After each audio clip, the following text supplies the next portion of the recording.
आप लेंगे उसको, आपका हक है। इस धरती का सीना चीरकर आप करोड़ों भारतवासियों का पेट भरते हैं। आप इन हाथों से मेहनत करके हाथ आपके जरूर फट गए हैं, पैरों में बिराई आ गई है, लेकिन भारत माता की ओर आपकी हमेशा श्रद्धा से हाथ झुकी है। आपने हमेशा गरीबों की लड़ाई लड़ी है, हक की लड़ाई लड़ी है, और मैं सब वक्ताओं के साथ आवाज मिलाती हूँ। हमारे महात्मा गांधी भी यही चाहते थे, बाबा साहेब भीमराव अम्बेडकर भी यही चाहते थे कि भारत की सत्ता गरीबों के हाथ आए, भारत की सत्ता में गरीबों की आवाज बुलंद हो। मैं ये कहती हूँ आपसे, तख्त पर कौन बैठा है इसका कोई मतलब नहीं है। तख्त पे बैठे वाला अगर जालिम है और मेरा भाई भी है तो उसकी गर्दन कलम हो जानी चाहिए थी। लेकिन अगर तख्त पर कोई ऐसा शख्स बैठा है, ऐसे हाथ में जिसके पास ताकत है, कुछ कर सकता है, और उसका आंसू गिरता है, जब गरीब का आंसू गिरता है उसे दुख होता है, जब गरीब को दुख होता है, बाढ़ आती है तो गरीब के साथ होता है, भूचाल आता है तो गरीब के साथ होता है। और ऐसी नेता, ऐसे लोग आपने जो आपको चुनने होंगे। और मेरे बहन मायावती जी के बारे में ज्यादा नहीं बोलना चाहती। मैं स्वतंत्रता संग्राम सेनानी की बेटी, आप में से बहुत होंगे जिनके माता पिता ने इस भारत को इस पर पढ़ाने के लिए अपना बलिदान दिया है। लेकिन आज जो सही इंसान है, जो सही आवाज उठाता है, उसको पकड़कर जेल में बंद करने का काम मायावती जी करती हैं। उसके खिलाफ थानों में फर्जी मुकदमे लगाने का काम करती हैं। उसकी बहु बेटियों को इनके विधायक उठा ले जाते हैं, बलात्कार करके सड़क पर फेंक देते हैं। उनके बच्चों का अपहरण हो जाता है, डकैती हो जाती है, और ज्यादा अगर आपने सच्चाई की बात करी तो थानों के अंदर पकड़ के इतना पीटा जाता है कि आपकी रीढ़ की हड्डी टूट जाए, आपकी जुबान बंद हो जाए। लेकिन आज इस समूह ने, आज आपकी ताकत ने ये दिखा दिया है कि अब आप कितना भी उड़न खटोला में डोले, आपका सिंहासन डोल गया है। मायावती जी, जो विश्वास आपको बाबा साहब के नाम पर, जो विश्वास आपको कांशीराम जी के नाम पर मिला था, वो लोग वो थे जो चप्पल चटका के गलियों में घूमते थे, वो लोग वो थे जो केशवदेव जी की तरह आज जो काम मेहनत हो रही है वो करते थे। वो ये नहीं थे कि महल में बैठ गए और सारे जिसका घर पसंद आया कब्जा कर लिया, जिसकी जमीन पसंद आई कब्जा कर ली। अरे भाई, ये सरकार जो उत्तर प्रदेश की है, इसको दिलों पे राज कर सकती थी, लेकिन इसने दिलों पे नहीं, संपत्ति पे राज करना बेहतर समझा, पूंजी पाए इकट्ठा करना बेहतर समझा। और आपने बात सच्चाई समझ ली है, निकली है। सांसद जी कह रहे थे, वो निकली है, क्या निकली? कल गई तो 3 जनपद में एक अधिकारी को बर्खास्त नहीं किया। मनरेगा भ्रष्टाचार से बर्बाद हो गया। मध्याह्न भोजन में जहर मिल जाता है, बच्चों को मर जाते हैं बच्चे।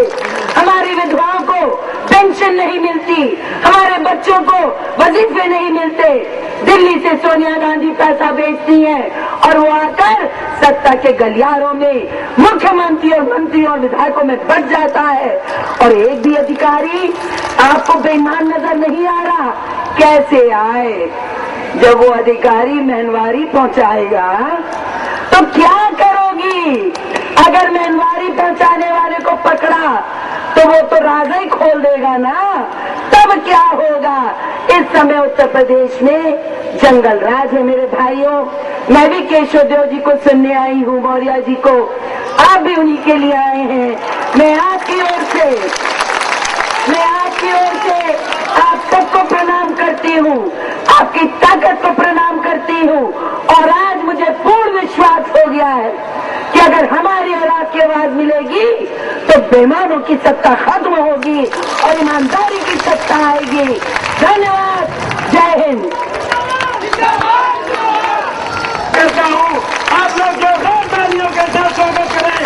माननीय दिग्विजय सिंह जिंदाबाद, माननीय दिग्विजय सिंह के सरदार जिंदाबाद, वाम दल कांग्रेस पार्टी जिंदाबाद।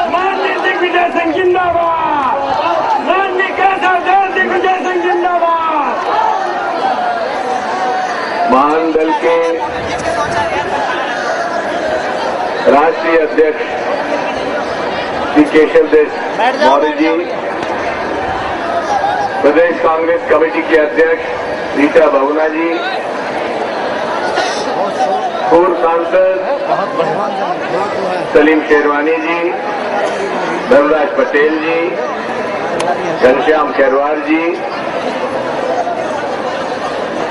माननीय श्रीमती सुमन साकी जी, श्री संजय गर्ग जी, श्रीमती गर्ग जी और माननीय पूर्व सांसद एसपी सिंह यादव जी और महान दल के सभी आदरणीय पदाधिकारीगण, आदरणीय भाइयों और बहनों, कांग्रेस पार्टी के सभी आदरणीय पदाधिकारीगण, सभी भाइयों और बहनों, बिठाइए 19वीं सदी में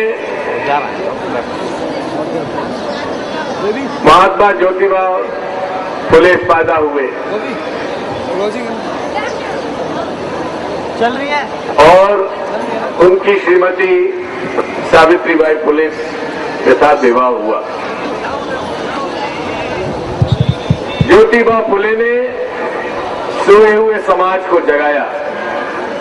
साथियों, थोड़ी देर रुक जाइए, बैठ जाइए, आराम से भगदड़ न मचाइए। सावित्री बाई ने उस समाज को, महिलाओं को शिक्षा के रास्ते पर ले गए और लगभग 150 पौने 200 साल बाद एक और ज्योतिबा फुले का अवतार यहां पैदा हुआ है, केशव देव मौर्य और सुमन मौर्य जी, जो अब अपने सोते हुए समाज को जगा रहा है। हमारा ये समाज खेती बाड़ी करता है और साग सब्जी पैदा करता है, लेकिन किसी दंड फंद में नहीं रहता है। सीधा सच्चा समाज और आगे आने का अवसर उसको नहीं मिलता है। जब देश आजाद हुआ, बड़े बड़े जमींदार, राजा महाराजाओं की जमीनें गई, जमींदारी खत्म हुई, सीलिंग आया और जो जमीन जोतता था, कांग्रेस पार्टी ने उसको जमीन का मालिक बनाया, पट्टेदार बनाया। ये पंडित जवाहरलाल नेहरू की देन थी।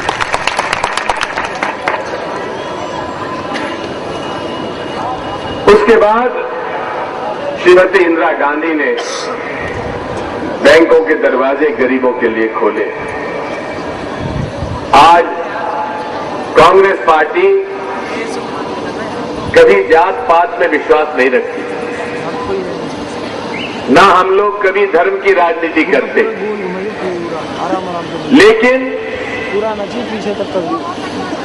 जिस प्रकार से इस समाज ने एकजुट होकर बहुजन समाज पार्टी को सत्ता में बिठाया, पिछले 3.5 साल में आपने देख लिया कि बहुजन समाज पार्टी में केवल नगद नारायण की पूजा हुई, गरीब की पूजा नहीं हो पाई। मायावती जी कहती थी बहुजन हिताए और बहुजन सुखाए, लेकिन इन पिछले 4 साल में हालात ऐसे बना दिए कि अब लोगों को कहने का अब मजबूर होना पड़ रहा है कि बहुजन सुखाए और मायावती के